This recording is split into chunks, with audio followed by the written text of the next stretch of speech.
Así que el día de hoy vamos a escuchar al señor Carlos Brus, a Peruanos por el Cambio y a esa propuesta, además, en el tema de vivienda que trae el partido de Pedro Pablo Kuczynski. Don Carlos Brus ya está con nosotros. Bienvenido, señor. Gracias. ¿Cómo está, Carlos? Gracias por acompañarnos, gracias por estar con nosotros. Mucho gusto, gracias por la invitación. Pude revisar el plan de gobierno en vivienda y me parece muy interesante los lineamientos estratégicos que ustedes han definido respecto al sector. Quisiera plantearle algunos y los vamos desmenuzando, si usted me lo permite. Ustedes han hablado de asegurar la provisión de oferta formal de vivienda social. ¿Qué cosa es una vivienda social primero y cómo van a asegurar esa oferta? La vivienda social es aquella destinada para los segmentos medios y bajos de la población. Hay un segmento de oferta dirigido al segmento AB, que es válido. Y está cubierto. Pero ese segmento no necesita ayuda del Estado para solucionar su problema. Entonces nos referimos básicamente a los programas de vivienda social que el Estado promueve. Es el programa de vivienda, techo propio de deuda cero. ¿Son programas subsidiados por el Estado? Así es, así es. Y gran parte del problema que tienen estos programas es desde que nosotros los diseñamos en el año 2002, el monto del subsidio no ha variado. Está más o menos en promedio, porque varía de cada programa, promedio 5 UITs, que eran las 5 UITs que nosotros establecimos en el año 2002. Sin embargo, el costo por metro cuadrado casi se ha quintuplicado. Es verdad. Entonces, lo que nosotros planteamos en Peruanos por el Cambio, para que estos programas de vivienda social tengan mayor dinamismo, es duplicar el monto de estos subsidios. En la misma lógica, un sector privado que construye, un sector privado que presta, pero un Estado que apoya económicamente con un cierto nivel de subsidio. La misma idea. Al final, Carlos, el problema de la vivienda social, tal como lo enfocamos en el año 2002, cuando fuimos ministro de Vivienda, es que tú solucionas tu problema de vivienda si puedes pagar la cuota mensual que significa comprar esa casa. Si tu ingreso te da, se solucionó. La oferta y la demanda se cruzan. Se encuentran, claro. Entonces, lo primero que hicimos fue crear hipoteca social. La hipoteca no existía en el año 2002. Sí, pues. ¿No? La hipoteca recién se creó cuando fuimos ministro de Vivienda. Entonces, se crearon hipotecas de 20 años, ahora hay hipotecas hasta 30 años. Eso te permite acercarte a esa cuota mensual. Y si encima tú le pones un subsidio, la cuota mensual baja aún, para que la cuota no sea más del 30% del ingreso familiar de las familias que requieren casa. Porque más de eso, un ingreso familiar reciente, el préstamo. Te ahorca, tienes educación, salud, diversión también, ¿no? Ropa. Entonces, los programas de vivienda social con el subsidio logran tener esa cuota mensual que las familias pueden pagar. Y ahí es donde se junta la oferta y la demanda. Entonces, el subsidio se ha quedado rezagado por el incremento del costo de metro cuadrado, por lo tanto nosotros planteamos duplicar el subsidio para darle más dinamismo a estos programas. ¿De cuánto dinero estamos hablando? Bueno, estamos hablando de que si antes eran 5 UITs y ahora 10 UITs, más o menos 2.000 y pico millones de soles al año, que tendrían, perdón, al quinquenio que hay que invertir en lo que es subsidio. No me suena tanto en un quinquenio, ¿eh? No, pues, porque no te olvides que el subsidio es una parte pequeña, además, del costo de la vivienda. Y que la vivienda, construirla, es recursos privados los que se involucran ahí. Ahora, amarro esto con la necesidad de que estos programas de vivienda puedan también desarrollarse en zonas donde el suelo, el terreno, está listo y preparado para que esto ocurra.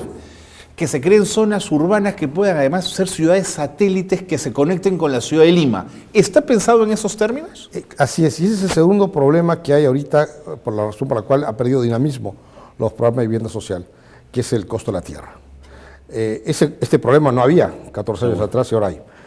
El precio de los terrenos con servicios, es decir, con agua y desagüe, está enormemente alto. Y por lo tanto no hace rentable programas de vivienda social. Entonces, tenemos que proveer de suelo urbano para que el inversionista pueda hacer un proyecto que le sea rentable. Y en ese sentido, nosotros, para generar las 500.000 viviendas que estamos planteando nosotros hacer como meta, con lo cual ya cerraríamos el déficit de vivienda, déficit que no ha variado desde que fui ministro. Increíble, ¿eh? Lo que hemos logrado es que no se incremente, pero hasta ahora no se cierra. Entonces se necesita darle otro empuje más, así como creamos de cero estos programas, ahora queremos darle el empujón para cerrar ese déficit. Y nosotros planteamos crear este suelo urbano, primero con un tren de cercanías. Qué interesante. Que vaya de Barranca a Ica y que te permita poner en valor todas estas tierras cerezas que hay fuera de Lima. La idea es hacer ciudades satélites, hacerlas como programa piloto, una en el norte, otra en el sur, ciudades donde tú en la mañana te subes a tu tren, ¿Qué eso es? en 25 minutos estás en Lima. Y trabajando y regresas. Y regresas tarde, leyendo claro. tu periódico tranquilamente sin mayor problema. Y en estas ciudades satélites eran ciudades con amplias áreas verdes, zonas de recreación, zonas de educación, centros comerciales, donde tu familia vive segura y en un lugar cómodo. Serían lugares donde el agua se abastecería con plantas desalinizadoras de agua, que es una tecnología que ya tenemos que empezar a tocar. Pero siempre nos han dicho que eso es muy caro, Carlos. Sí, es caro, pero más caro no tener agua. Eso es muchísimo más caro. Y el costo de esta tecnología ha bajado enormemente. Y además, ya no podemos seguir modificando los ríos para darles la vuelta y que se vengan hacia la costa, que es, o sea, que el río Rima, que es un río seco hace años, solamente que hay agua en ese río porque hemos desviado ríos que se van por Junín hacia la otra cuenca, lo hemos embalsado, hemos hecho un túnel trasandino y hemos traído agua. Tiene un estrés hídrico anualmente muy grande. Y vivimos al borde Además, siempre. Y además la millonada de plata que se ha invertido en ese tipo de obras. Más rentable es hacer estas pequeñas plantas desalinizadoras. ¿Por urbanización? ¿Por ciudad? Por ciudad. Que además tengan su planta procesadora de desagües para tener agua para regar las áreas verdes, que serían muy amplias en estas zonas. Las casas tendrían paneles solares o energía eólica para... Acabo de estar en Arequipa, es impresionante la energía solar, cómo ha impactado en esa ciudad. Y afuera de Lima, el sol es un elemento que está permanentemente. Está ahí, así es. Entonces eso le permite bajar a las familias el costo de su consumo de electricidad. Entonces serían ciudades autosostenibles. La idea es que el Estado haga una en el norte, una en el sur, se puede hacer como obra estatal o como una asociación público-privada. Seguro. El tren también se hace como una asociación público-privada porque es perfectamente rentable el tramo de Barranca Inca. Ya está de Barranca Inca, con un esfuerzo más haces Tumbes-Tacna también, digamos. Es mucho más inversión, Tumbes-Tacna.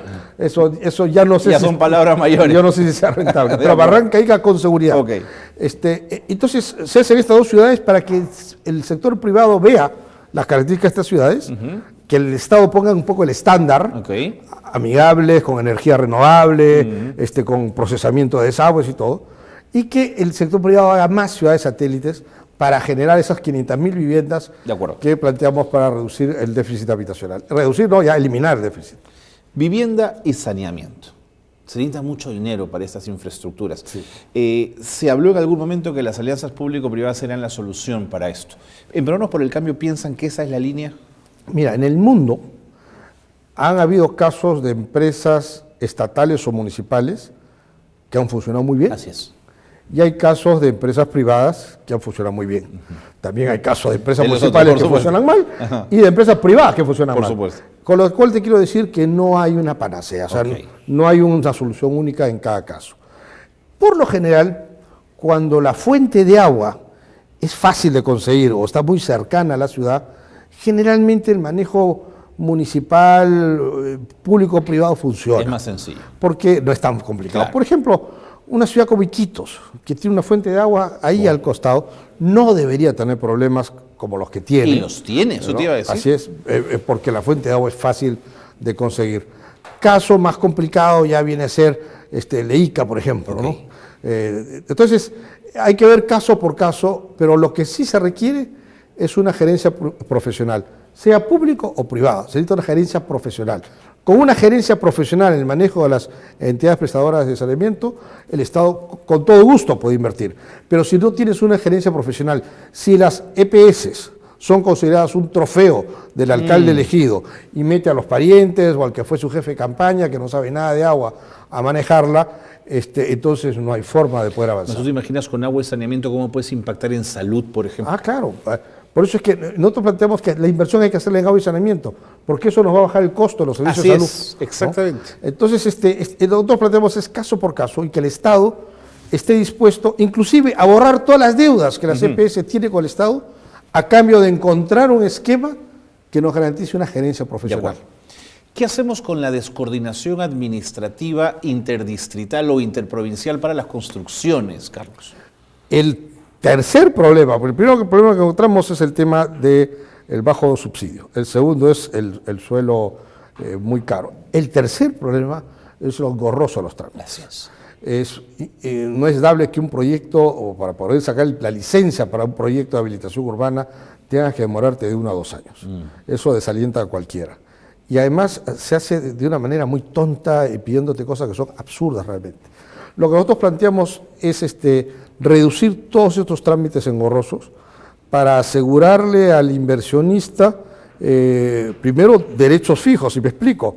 Muchas veces tú compras un terreno, te das tu certificado de parámetros municipio y se puede hacer 6 pisos. Ya sé por dónde vas, claro. Y 2 semanas después te cambiaron el parámetro. O viene el Ministerio de Cultura y te dice, no, a una cuadra tienes una huaca, claro, no hay solo forma. puede hacer 2. No, pues. Pero yo, ¿cómo sé? Claro. Primero, obligar a cualquier entidad del Estado que tiene... Yo no me objeto, si el Ministerio de Cultura dice que son 2, yo no tengo problema, pero que esté inscrito en el municipio. Claro. Pues. Entonces yo cuando voy a comprar el terreno ya sé que solo puedo hacer 2. Bueno, entonces, son reglas de juego claras, no es otra cosa. pero no te estén sacando cartas debajo de la manga, pues que después al inversionista lo desalienta. Entiendo. En segundo lugar, por el lado de los municipios, algo hemos hecho en el Congreso, con poco apoyo del Ministerio de Vivienda, debo decírtelo, pero algo coordinado con el Congreso, sacaron legislación que haga mucho más ágiles el otorgamiento de licencias. Y aquí me detengo un poco. Claro, todo el mundo dice, pero entonces le vas a otorgar licencias a cualquier cosa.